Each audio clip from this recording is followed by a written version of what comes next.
ॐ श्रीमनकुलविघ्नेश्वराय नमः।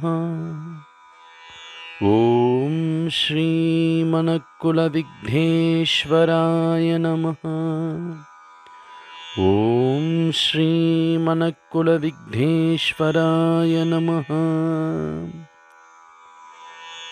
मङ्गलं श्रीगणेशाय मङ्गलं मङ्गलात्मने मङ्गलं विघ्नराजाय मङ्गलं च यदायिने।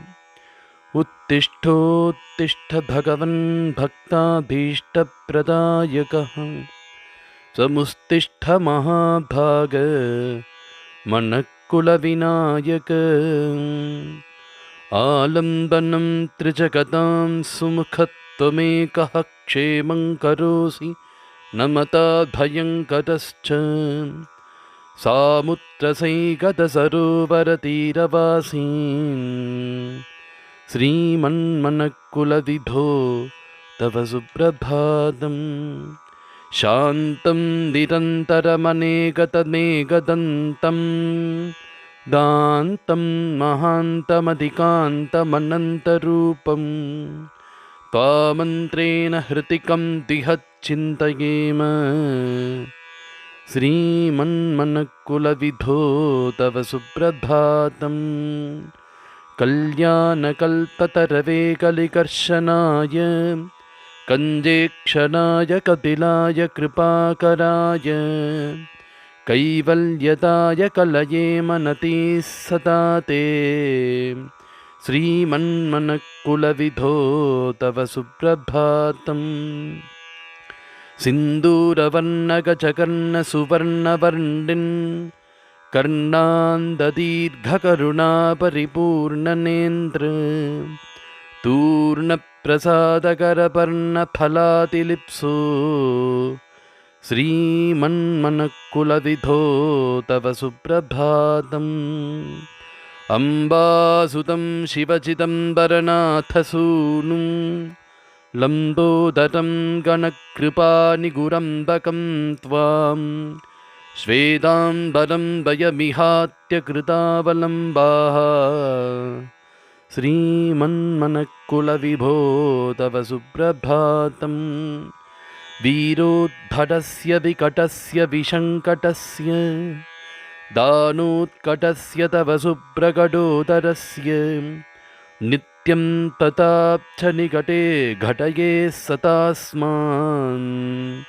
श्रीमन्मनःकुलविधो तव सुप्रभातम्। श्रीविघ्नराजगिरिराजवरात्मजायाः प्रेमाधिराजसुरराजसुपूजिताङ्घ्रे नागाधिराजमुखबिम्बविराजमान। श्रीमन्मनःकुलविधो तव सुप्रभातम्।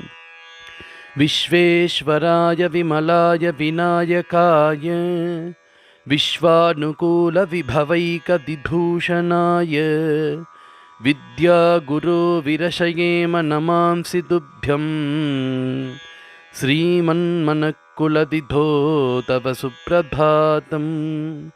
निःशेषतोषपरिशोषणधूमकेतो संसारसागरसमुत्तरणैकसेदो आमस्तकोत्तरलसान्द्रतयोर्मिमालिन्।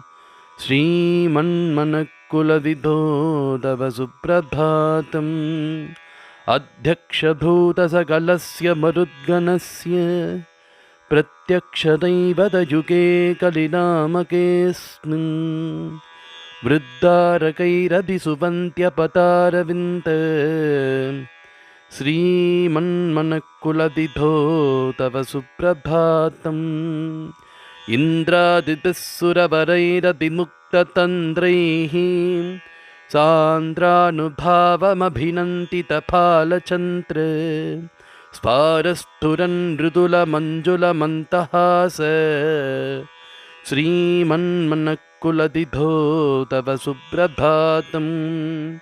शश्वद्गजाननभश्चरणं भजामः तायन्ननो यति भवां क्व वयं व्रजामः।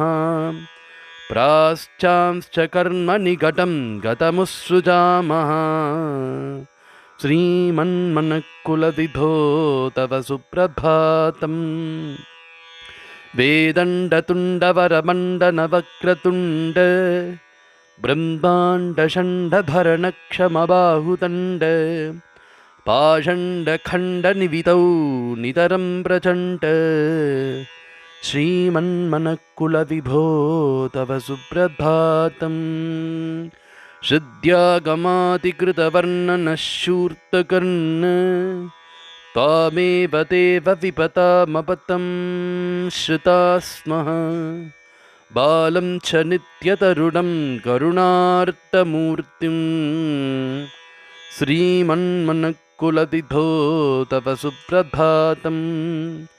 विघ्नौघनिघ्नजनताघनतापहर्त्रे मार्ताण्डचण्डऋषये हृदयेञ्चलिन्ते हेरम्बलम्बजठरप्रणवस्वरूप श्रीमन्मनःकुलविभो तव सुप्रभातम् स्कन्दाग्रजाय शरणागतवत्सलाय मन्दस्मितातिमधुराय मनोरमाय इन्दीवराभनयनाय नमो नमस्ते श्रीमन्मनःकुलविभो तव सुप्रभातम् आनन्दकन्दलममन्दकृपाप्रवाहं पूर्णेन्दुसुन्दरमुखं तरुणेन्दुचूडं बन्दारुबृन्दनुतिसम्मततुन्दिलं त्वां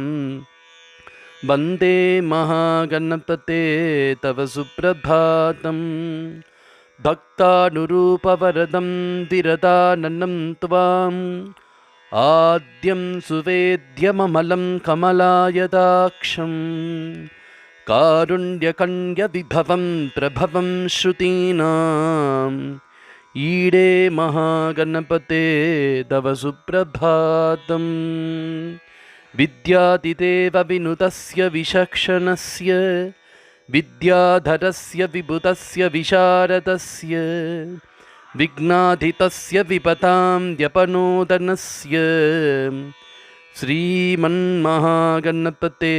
तव सुप्रभातम् आपालगोपसुलभास्पतभाक्यसिन्धो सर्वादिशायि करुणाकरदीनबन्धो पाहि प्रपाहि परिपाहि दयोद्रदृष्ट्या श्रीमन्महागणपते तव सुप्रभातम् नीलोत्पलाभनयनस्य निरञ्जनस्य कण्ठावलम्बिमणिहारमनोहरस्य कव्युक्तमस्य कपिलस्य कलाधरस्य प्रोक्तं महागणपते तव सुप्रभातम् एतन्मनःकुलविनायकः सुप्रभातम् ये भक्तिभावभरिता प्रपठन्ति नित्यं तेषां दृढां जगति कार्यमशेषयोग क्षेमादिकं दहति स प्रभुरेव सत्यम् नीलकण्ठकविवाग्विजृम्भितं श्रीमनःकुलगणाधिप्रभोः सुप्रभातमिदमस्तु शाश्वतं सर्वलोकशुभमङ्गलप्रदम्। ॐ।